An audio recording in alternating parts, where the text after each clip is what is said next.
भारत देश गांव का देश है। भारत गांव में बसता है। अगर भारत को भारत बनाना है, संविधान के मनसानुरूप भारत को खड़ा करना है, तो संविधान के मनसानुरूप भारत तभी खड़ा होगा जब इस तरीके से चेतना गांव गांव, गली गली, जन जन तक पहुंचेगा। और इस अभियान के लिए सरदार चौधरी राम सुरेश वर्मा साहब, राष्ट्रीय अध्यक्ष, राष्ट्रीय किसान मोर्चा नई दिल्ली, जो पहल कर रहे हैं, मैं आपको आपके इस कार्य के लिए बहुत बहुत धन्यवाद ज्ञापित करता हूं। आपका अभिनंदन और छत्तीसगढ़ की भूमि पे आपका स्वागत करता हूं। भाइयों, अभी बहुत सारी बातें हो चुकी हैं। मैं बहुत संक्षेप में कुछ अपनी बात विषय पे रखना चाहता हूं। इसमें विषय है, ईवीएम हटाए बगैर किसानों की समस्या का समाधान नहीं हो सकता। ये बात सही है कि 1981-82 में भारत में ईवीएम का बैठक और प्रस्ताव आता रहा। दुनिया में इलेक्ट्रॉनिक वोटिंग मशीन का आविष्कार हुआ। जापान इसका निर्माता है। दुनिया के 22 देशों में इलेक्ट्रॉनिक वोटिंग मशीन का उपयोग किया गया। दुनिया के कई देशों ने इसको बैन लगाया। वहां के माननीय न्यायालयों ने इस पे प्रतिबंध लगाया और दुनिया इसको खारिज कर चुका है। भारत में ईवीएम मशीन, आप अभी उत्तर प्रदेश का विधानसभा चुनाव में देखे, असुरक्षित तरीके से छोटे छोटे वाहनों में, ट्रकों में, ऑटो में, टेम्पो में ईवीएम मशीन को लोग देखे, पकड़े। बहुत बड़ा जन विद्रोह हुआ, आपके सामने है। कई बार मशीनें खराब हो जाती हैं, चुनाव प्रभावित होते हैं। दुनिया में अत्याधुनिक टेक्नोलॉजी का विकास हुआ है। ये मेरे हाथ में मोबाइल है, इसके 2-4 फंक्शन हमें आता है, पर ये मोबाइल लाखों तरीके से काम करता है। जो निरंतर 5 साल 10 साल से जिनके पॉकेट में मोबाइल है, उनको पूछा जाए कि आपके पॉकेट का इलेक्ट्रॉनिक जो ये मोबाइल है वो कितना काम करता है, कैसे करता है, शायद 100 में एक आध आदमी को बताना कठिन हो जाएगा। अमेरिका से बैठ के भारत के करेंसी का ये इलेक्ट्रॉनिक चीजों के वजह से चोरी हो जाता है। करेंसी चोरी कर लेते हैं लोग।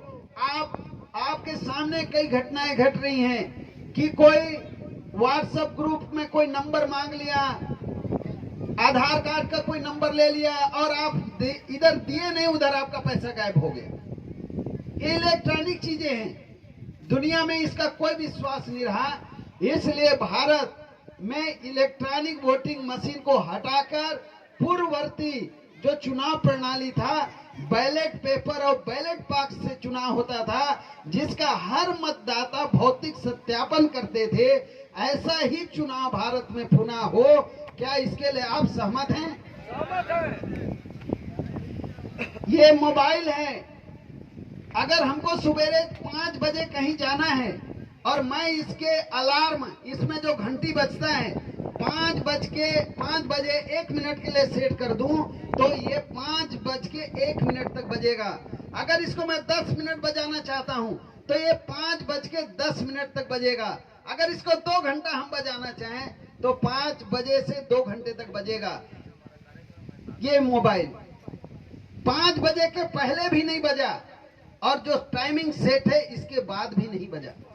अगर दुनिया में जो ईवीएम हैकर लोग हैं, जैसा बात चलते रहता है, अगर ईवीएम को कोई सेट कर दे तो एक मतदाता कैसे प्रमाणित करेगा कि उसका वोटिंग सही जगह पे जा रहा है? ईवीएम के अंदर सोर्स कोड लगा हुआ है, वो आम लोगों के पहुंच से बाहर है। अगर सेट करने वाले के नियत में खोट हो, वो कुछ भी कर सकता है। मैं दाऊ नंद कुमार बघेल जी, राष्ट्रीय अध्यक्ष अखिल भारतीय कुर्मी महासभा, जैसा कि आपको पता है कि अभी भी भारत में जाति आधारित ही व्यवस्था है। हम लाभ वर्ग का लेते हैं, काम जाति का करते हैं और जाति भारत की सच्चाई है।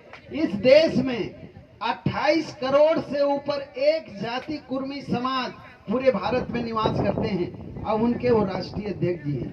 उन्होंने भारत में पहली बार ईवीएम को हटाकर बैलेट पेपर से चुनाव हो, इसकी इच्छा मृत्यु लिखित महामहिम राष्ट्रपति भारत सरकार से किए हैं, माननीय प्रधानमंत्री जी को किए हैं, चीफ जस्टिस ऑफ इंडिया को किए हैं, भारत के मुख्य निर्वाचन आयोग को किए हैं कि इलेक्ट्रॉनिक वोटिंग मशीन से मेरे वोट का दुरुपयोग हो रहा है। मुझे कोई पता नहीं चलता कि मैं वोट डाला वो कहां गया। इसलिए बैलेट पेपर से आप चुनाव कराने की व्यवस्था करिए जैसा कि भारत में था। अब अगर आप असमर्थ हैं, किसी पार्टी के गुलाम बन गए हैं, आप अपना कार्य नहीं कर पा रहे हैं, तो मुझे इच्छा मृत्यु दे दीजिए, उसका ऑर्डर करिए। मैं अपने आपके ऑर्डर के आधार पर मैं इच्छा मृत्यु को स्वीकार करता हूं। ऐसा ये एक वर्ष लगभग जनवरी फरवरी में उन्होंने इच्छा मृत्यु की मांग की है। साथियों, इस मौके पे एक बात बताना चाहता हूं, इस देश में माननीय वामन मेश्राम साहब पहले आदमी हैं जो ईवीएम का इस देश में विरोध कर रहे कि ईवीएम लोकतंत्र के लिए घातक है। दूसरा उनका बड़ा कार्य है कि ओबीसी की जाति आधारित गिनती भारत में कराई जाए। जाति आधारित गिनती क्यों जरूरी है?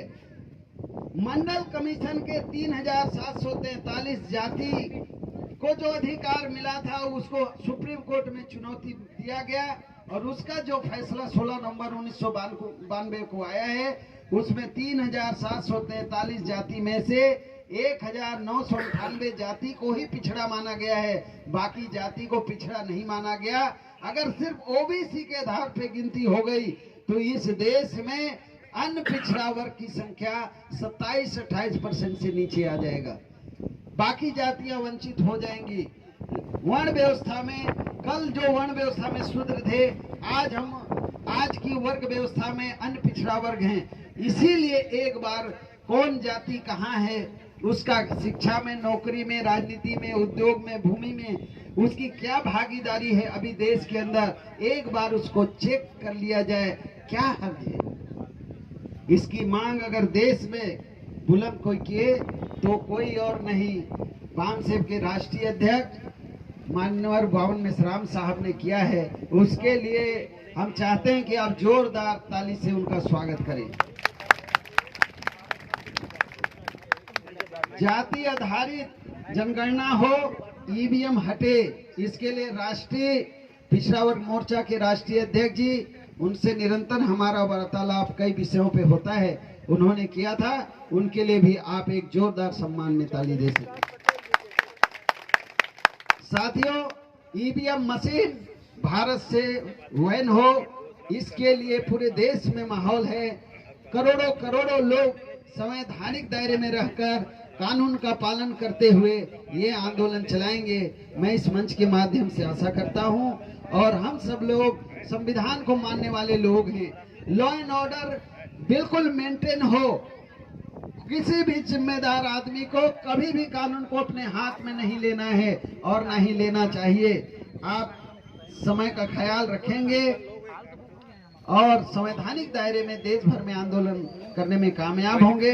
बस मैं 1 मिनट और लेना चाहता हूं कि भारत किसानों का देश है और किसानों के लिए केंद्र में जो प्रधानमंत्री नरेंद्र मोदी जी के नेतृत्व में जो सरकार है, वो जो कानून बनाए थे, उस कानून के कारण 750 किसान रिकॉर्ड में उनकी मृत्यु हुई। इसके लिए जिम्मेदार कौन है? इसकी जवाबदेही भारत में तय हो और भारत का सुप्रीम कोर्ट संज्ञान ले।